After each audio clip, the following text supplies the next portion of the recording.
Alright, so let's talk about how build-up works in Outward. But first, let's run through a quick test. Here I have my character at maximum health with no armor, and I'm going to allow myself to be hit by this enemy, and we're going to take a couple measurements after each hit.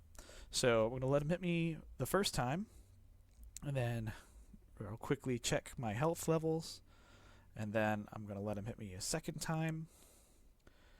And you can see that he inflicted pain, and I just checked my health levels again.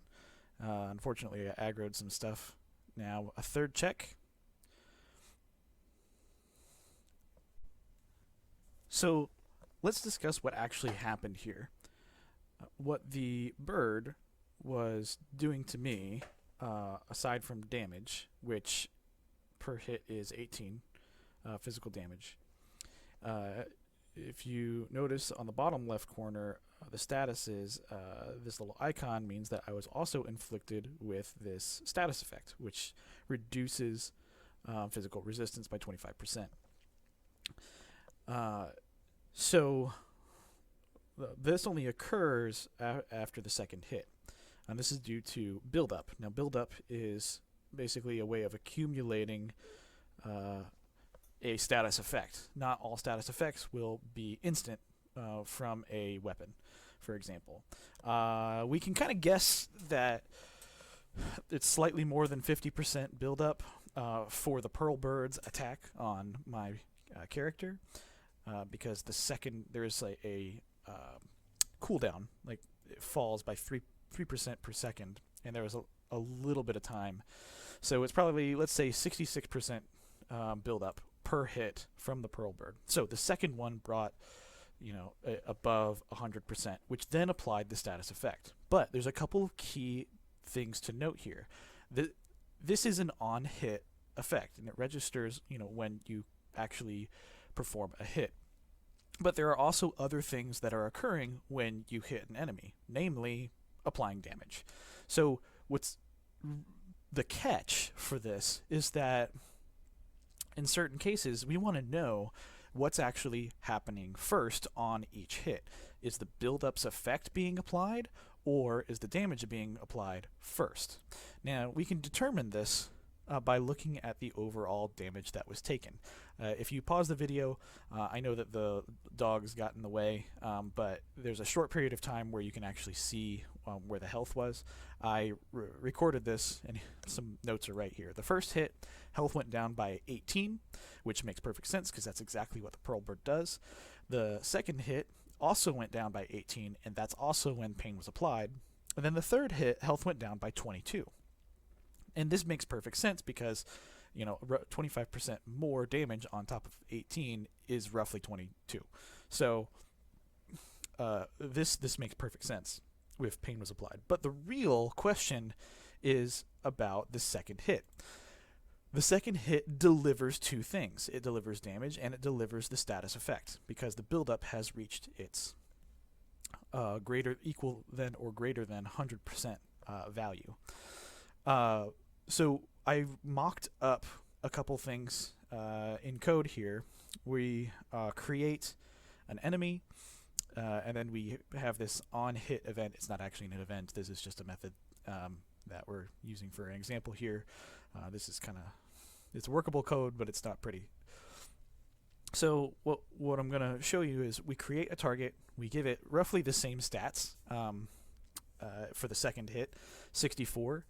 And we apply build up at 66% per hit. So we're actually going to do two different methods. The first method is basically we apply the affliction to the target first. So basically we're going to check the build up value that's being delivered in this hit. And if it raises above 100%, then we're going to apply the status to the enemy. In this case, this is the first thing that happens, and they get the status effect applied to them. So the next part is applying damage to the target. And one part of this process is looking at whether or not the status effect is applied, because that's going to impact how much damage occurs. In this case, it's increasing the damage by 25%. And once we've made this check and we've increased the damage appropriately, then we actually remove health from the target. And so that's part of our calculation. This does all of the same thing, but the second method does everything but in a different order. First, we apply damage to the target. We check for the affliction first, then we apply the damage. And then we do our applying of the affliction afterwards, because it has to be done at some point. It makes a difference when you actually run this because math. So what's actually happening in this case is you can see in the first scenario there's actually more damage being done because the health is lower than the second scenario.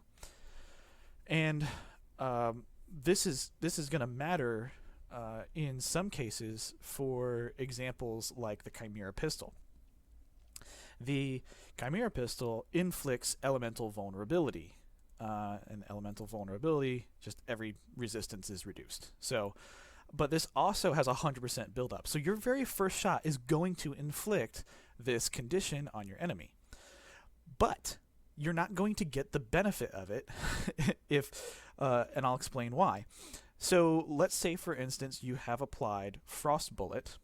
If you're using Frost Bullet with your Chimera Pistol, it's going to modify all of your damage to Frost.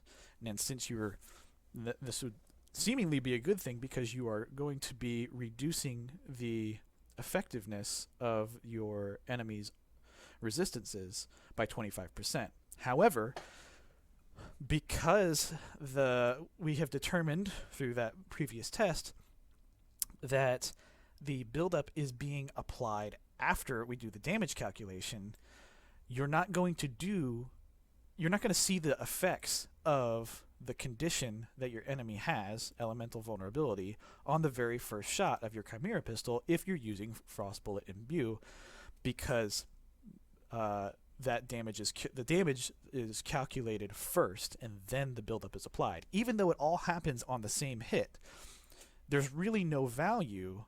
You're not actually seeing the benefit. There is a value because you're doing more damage with Frosted Bullet, but there's really no value added by the condition that it inflicts upon your enemy, because that isn't applied until the next hit actually occurs. So if you were to, the bottom line is, in this example that I've provided, the Chimera Pistol does less damage the first shot than the second shot, even though the condition of elemental vulnerability is applied to the enemy on the first shot, because the damage calculation occurs after the calculation for applying the debuff. So there it is. That's how that works. Now, of course, there's a couple gotchas. This is obviously not code from the game. This is just an example that I set up to go through and understand what's happening and share that with you. We do know in certain circumstances that the way effects are applied to characters, that is the player character, is different than enemies.